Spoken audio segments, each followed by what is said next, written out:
Hey guys, welcome to another quick hits version of the WWE podcast. Thank you for joining me. And not wasting any time, let's get into it, right? Let's get into some of the news stories happening. And yes, Monday Night Raw is on the radar here, but I think first and foremost we need to discuss something that didn't happen on Monday Night Raw, but has been making the rounds in WWE news, and that is Brock Lesnar. Brock Lesnar no longer a part of WWE. I don't think this is a work. I do believe it's a shoot, and it's actually a bit surprising to me. You know, Brock Lesnar really was living the sweet life of coming to WWE when he wanted, getting 7 figures to do it, working when he wants to, select dates, 4 pay-per-views a year, 5 at the most, 5 dates, and getting, again, paid 7 figures to do it, you know, not competing in the UFC, and keeping himself in shape, but standing there, not having to cut promos, and getting paid a bucket load of money. That is a pretty sweet gig, if you ask me. And Brock Lesnar now gone from WWE. He reportedly could not come to terms with Vince McMahon on the contract that was set to expire after WrestleMania 36, and they couldn't come to an agreement, couldn't come to a conclusion. So Brock Lesnar is a free agent as of this moment. And now whether this is a great work shoot, or whether this is actually a true shoot remains to be seen. But I tend to believe it's an actual real deal, that Brock is a free agent as we speak, and many people suspect that he's going to AEW. Well, let me just say something about that. First, I don't think Brock Lesnar is interested in AEW unless, number one, they can pay him a comparable salary to what WWE gave him. So the question is, can they do that? The answer is, yeah, they could. They've got Tony Khan, who is a billionaire. He's certainly got the resources to do it and resources to pay for Brock Lesnar's salary if they wanted to go that road. But number two, more importantly, beyond the money, because that's not a real issue for them, is do they really want Brock Lesnar there? Right? Do you really want Brock Lesnar in a promotion that's up and coming, that would make it feel as if they got a big star, but they're getting a star that WWE didn't really want, couldn't come to terms with, and it would feel very WWE-like to pick up a star like that. And I think it would go against what the culture of AEW is, and that's bringing up new stars, bringing in new talent, being the alternative, and being a hell of an alternative, a legitimate alternative, not just a WWE light, so to speak, or WWE version 2.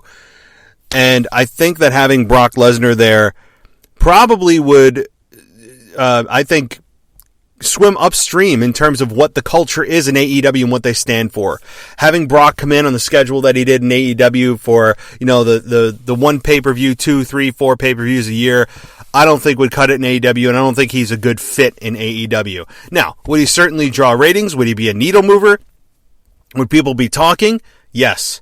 But do I think that's a long-term good solution for AEW? No, I do not. And I think the brand of AEW is more important than the singular brand of Brock Lesnar. Brock Lesnar is a 43-year-old man, and eventually time will catch up with him, and eventually even beasts will fall. And I just do not think he is in, or AEW would really do themselves a service to have Brock Lesnar come in beyond the short-term, needle-moving, spike in ratings when he's there type of contract. Now, does that mean it's impossible? No, I don't think it's impossible. In fact, I'm sure they've at least discussed it briefly. Hey, Brock's available. What do you guys think? You know, is he a good fit? Would the other stars be pissed? Would they actually be happy?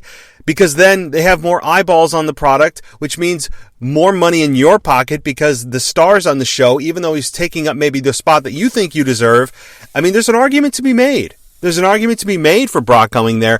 I just don't think long-term it would be a good look for AEW to bring him in on the same schedule that WWE had him on, because I'm sure Brock is really calling the shots and he wouldn't want to deviate from that. He would not be sold on a weekly or even bi-monthly type of schedule. I'm sure Brock is the one saying, hey, I've got all the leverage. I've got the power. Either you take this schedule at this salary or we don't go to the table. And that's the deal with this. So I would say that it's like a 90% chance that Brock Lesnar does not end up in AEW. So where does that leave Brock? Well, he could go back to UFC. He could go to another fighting promotion. It's certainly possible. I know at 43, would he still be interested in doing it? Maybe. He didn't leave the fight with Mark Hunt very well. He left kind of with his head tucked between his legs with the failed drug test. He did not leave on the best terms there. And does that mean that that's impossible there? No. I think Brock Lesnar does what Brock Lesnar wants to do. And when Brock Lesnar says he's done with something, I tend to not believe him, because you know that that competitive blood inside Brock Lesnar is a blood that just you cannot get rid of as a competitor. It is there until your body says, I can't do this anymore. And I don't think Brock's there. You know, I feel like he still thinks he can probably walk into the octagon and just start beating people from pillar to post. I really believe that. So I think I think I'd give it I don't know, maybe I'd give it a fair chance that Brock Lesnar ends up in a fighting promotion in the next 12 months. Fair, right? Like fair chance, like 4 out of 10. Now, the other possibility is he ends up making amends with Vince McMahon and ends up coming back to WWE. That's also a possibility in the next 12 months. And we've seen Brock do both.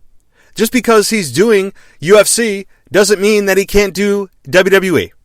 And that's the beauty that Brock Lesnar had in WWE, which makes me very surprised and makes me very curious as to why they couldn't come to the table, because Brock Lesnar had a sweet deal that he could basically go to another fighting promotion while he's still with WWE. You guys remember that?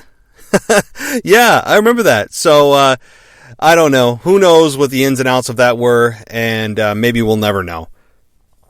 You know, but I will say this. Wherever Brock lands, if he lands somewhere or just takes his money and sits on it and enjoys his life, which is also another possibility, it will be news. I still believe Brock Lesnar will end up somewhere signing with some kind of wrestling or MMA promotion. I still believe that. That's Brock's bread and butter. That is who Brock Lesnar is. So I think at the end of the day, he'll be with either a wrestling and or both MMA promotion. So whatever happens, I'm sure it'll be big news. Damn, so much happens while I'm on vacation. This is just crazy. But that also leaves the question of, well, was that why Paul Heyman was put in a program with Roman Reigns to fill the Brock Lesnar spot? Maybe. I mean, Paul Heyman's a great on-air talent and certainly served Brock Lesnar well for a guy that did not cut great promos. Roman Reigns in the same exact situation, not a great promo. It never was a great promo. But that remains to be seen if he grows as a performer and on the mic side of things, when he's just able to let loose and tear into people on Twitter, which he's already done, if you didn't already see that, about how, and if you haven't seen this, somebody tweeted at Roman Reigns that, here they go, shoving Roman Reigns down our throats again. And Roman said, well, maybe if you didn't keep your mouth open, that wouldn't happen, right? So he is tearing into fans. I'm sure he's going to love this, able to fire back now. This is going to be a hell of a run. I hope they have legs for this for 12 to 24 months. This is not just a 6-month, oh, well, I don't know if it's working. No. I want to see what real fans do in a real arena with live human beings that are there in person. Very, very curious. So, but it does leave. I guess my whole theory, though, about Brock Lesnar and Roman Reigns teaming up that I was so excited about the last couple of days is probably not going to happen now. I was very disappointed to hear about that with Brock Lesnar being a free agent. But I think that it is probably going to eventually happen Brock back in WWE. I mean, Vince has a way of adding extra zeros on a check. And Brock certainly loved his, however long he was with WWE. How long was he with WWE, the second run? 2012. I believe the night after John Cena faced The Rock, and The Rock won, and John Cena was looking to shake The Rock's hand, and that didn't happen, and Brock Lesnar came out in 2012, and then I think that was it. So he was with WWE off and on for 9 years, And when I say off and on, I mean disappear for 6 months, come back for SummerSlam, Survivor Series, Rumble, Mania, SummerSlam, Survivor Series, Rumble, Mania. Like, that was the schedule. For the most part, of course, he did other papers in between there, but 9 years. So we'll have to see if Vince is able to persuade him to come back at some point. Okay, but on to Monday Night Raw that I want to get to quickly, and this is a quick hit show, as you know. That's why the name of the show is such.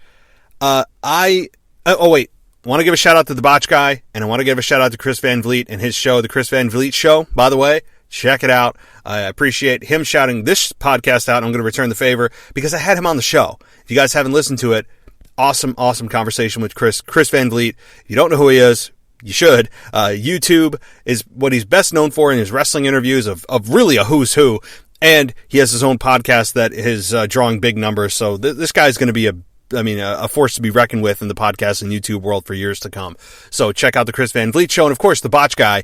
I did a review show a couple of weeks ago, and check him out on YouTube. We're going to continue our collaborations. Love working with him, and definitely more to come there.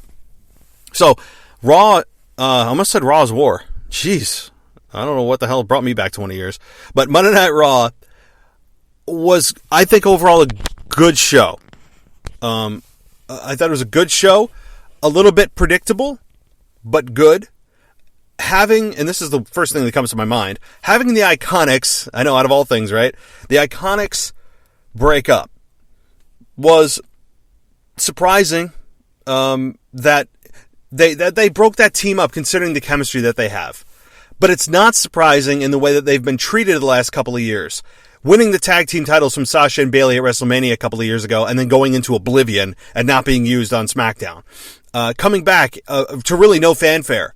And I don't know what it is, or the really the disenchantment that WWE has had with Peyton Royce and Billie Kay. I don't know, because I love their gimmick. I love what they bring to the table. Their chemistry is there. They, I think, are good in the ring. I don't think they're excellent. I think they're good, but that can be improved. Their promos are obnoxious. I don't know what it is. Maybe they have bigger plans for these two.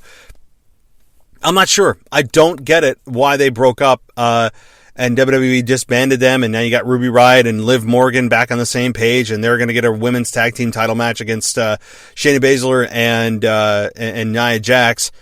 But I don't know. I'm not understanding what the disenchantment is with these two. They never, ever seem to get behind the Iconics, and I don't know the reason. Again, maybe Peyton Royce is on the table. Maybe it's Billie Kay that is on the table for something bigger and better. But considering that the women's tag team division is not exactly...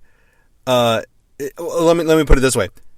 You wouldn't use the word depth to describe the women's division in WWE. And they're now dissolving a team that desperately needs teams. I'm not understanding this. I'm just not. Maybe they see them as singles competitors and that overrides the need for tag teams. But boy, oh boy, is the women's tag team division just, I mean, it's not great, in terms of depth. And yeah, they could say, well, we created one with Sasha, or with Nia Jax and Shayna Baszler. Yeah, but why do we have to trade? Why can't we just stack up teams a little bit? Why does it have to be tit for tat?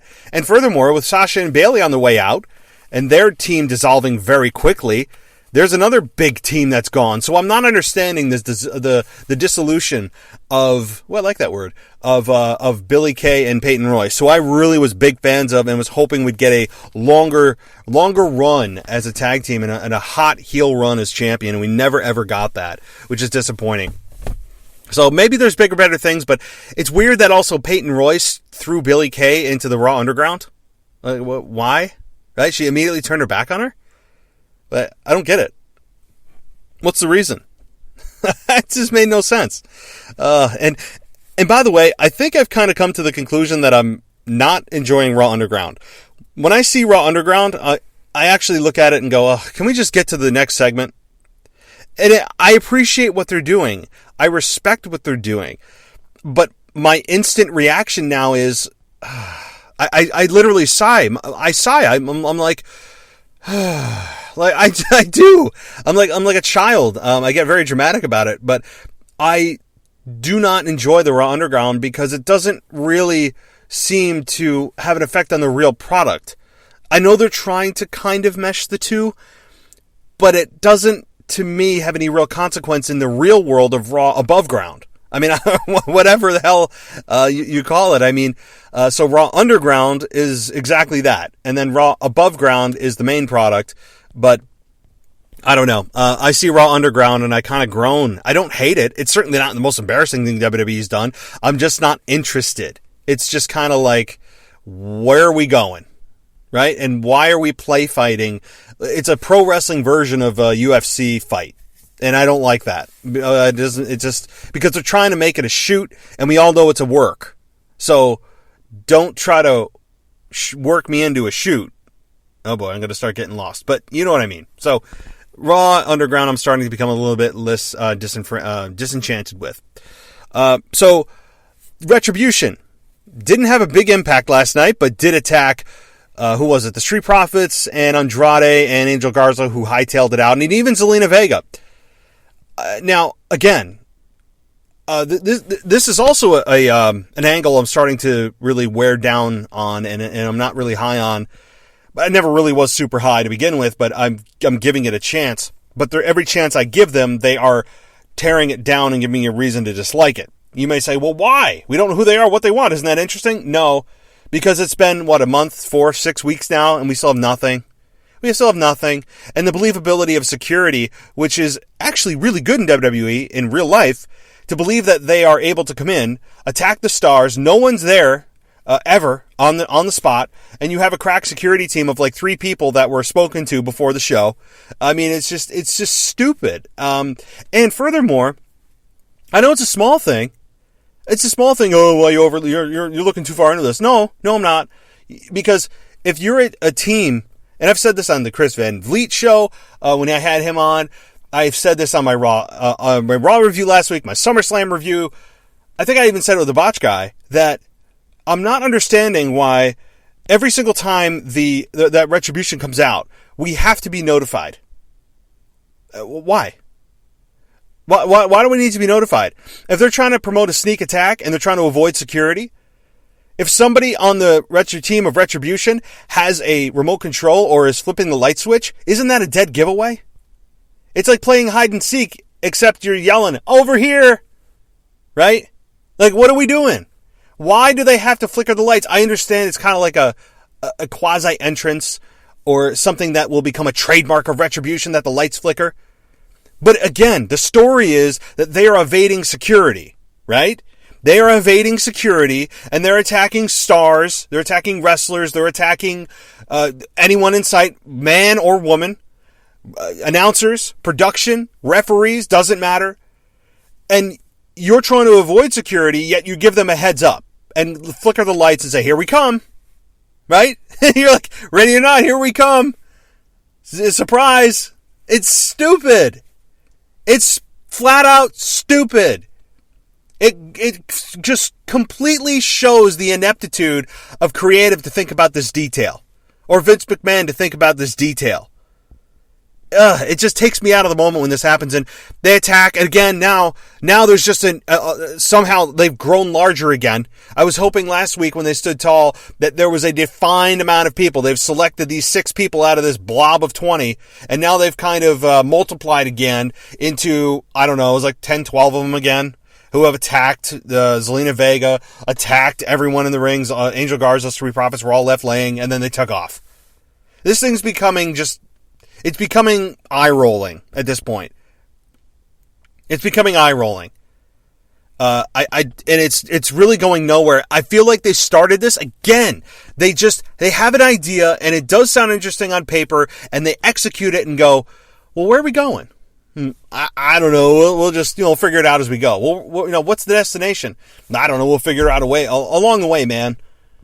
Okay, that's an awful way to do things, right? When you write a book, you have to know the ending before you start at the beginning, and I feel like they have no freaking clue. They just kind of make it up as they go along, and that's what's happened with Raw Underground. That's what's happening now with Retribution, because they are losing interest quickly in both of these stories that seem to be hot-shotted because of tanked ratings. That's what it seems like to me of why these two storylines began essentially the same exact week. And then they bring back a McMahon to spike ratings. Ay, ay, ay. All right, moving on. I feel like I just ranted there. I'm actually going to go get a quick workout in after this. But the other thing before I take off here, Randy Orton. Randy Orton wins and takes advantage in the triple threat. And as expected, between him, Seth Rollins, and Keith Lee, pinned Seth Rollins. He RKO'd Keith Lee, but Keith Lee got rolled out of the ring, and then instead of Randy trying to pin Keith Lee, he tries to pin Seth, and he's victorious. So, look, I will say this, it's very interesting that the two top heels in the company, arguably, were able to, other than Roman Reigns, which just newly turned heel, until Roman came back, it was Seth and Randy. So it's interesting that those two got together. It was a very interesting dynamic that those two were able to come face to face and see what their interaction would be. And having Keith Lee in there, the fact that he's able to earn a WWE title shot at this point is, I'm not liking it. They didn't go there, but they almost pulled the trigger. And I'm not a fan of that. They didn't, so I'm not going to complain about something that didn't happen. But so anyway, we had Randy Orton, we had Seth Rollins, and they ended up conversing a little bit, teaming up a little bit to take out Keith Lee, ends up with an RKO, and then after the Spirit Bomb was delivered to Seth gets pinned by Randy. Randy goes on to face Drew McIntyre as if there was any other alternative. I mean, there was just no other alternative. I will say this, I'm fine with the outcome. Made sense. Got Randy his heat back a little bit. Makes you wonder where Drew is. Makes you wonder what his condition is. Makes you wonder if he's going to be good for Clash of Champions. And you're looking for Retribution. I guess no pun intended there. But, again, I'm not a fan of Keith Lee being in there. Or Keith Lee, as I said, beating Randy Orton on Payback. I really didn't like that. You guys can go listen to that show from yesterday. Now, one thing I will say, I like the structure of actually earning a championship. Yeah, Randy Orton was the fait accompli to basically come in there and win. But I like the structure of, hey, these guys are going to go after one another. There's going to be 3 separate matches. The winner of those matches gets to a triple threat. The winner of that match gets the opportunity at the championship to face Drew McIntyre. I like that. Totally get it. I'm great that they didn't just have the champion get attacked to earn a championship opportunity, which happens all too often. Now, one thing I will say, Dominic Mysterio getting an opportunity at this stage in his career to just be able to replace Rey Mysterio in a match. No. No, no, no. You do not, because of birthright, have any reason to go anywhere near a WWE Championship opportunity at all. 0. This was a very bad decision. I know why they did it, and most fans aren't even thinking about it. Oh, he's just Ray's son. Stick him in there. He's good. And he is good in the ring. I'll give him that. Absolutely. But the fact is, number one, that he goes toe-to-toe with Seth Rollins and basically took him to the limit, which is WWE's philosophy for every match, that everybody has to take everybody to the limit. Why? Why? Does it always have to be the same style of a match? Can't things change once in a while? I'm not saying squash match. Okay, squash matches happen. But can't things happen where it's not always a take him to the limit, a gutsy performance? All these just tropes that are mentioned every single time they try to get somebody over. And Dominic getting an opportunity here against Seth Rollins to potentially go into triple threat to get an opportunity for the WWE Championship? I mean, come on, folks. And when I say folks, I'm talking about WWE. What are we doing here? This is how you devalue a belt. This is not how you elevate a belt. Ay, ay, ay. So, I don't know. That kind of stuff is just, it's not my favorite. The roll-ups also struck again last night. The roll-ups, I think it was in the Iconics match against the Riot Squad. I believe it was Cedric Alexander getting the pin on MVP. So those roll-ups, guys, are super devastating. WWE just cannot help themselves with these roll-ups. Roll up, roll up, roll up, roll up. Hey, I can kick you in the head and knee you in the face and, drop you on your head. No. That's all child's play, folks. What really, really is devastating and the most dominating finisher in all of professional sports and all professional wrestling is that roll-up. Don't believe me? Go look at WWE's structure of a match. I mean, they have 2 to 3 roll-ups every single show. So you guys know why I dislike roll-ups. It's such a cheap way out of not having a true winner. Yeah, it's not hitting a finish and a win, so we don't want to really commit to having this person win, so we're going to make it like a fluke.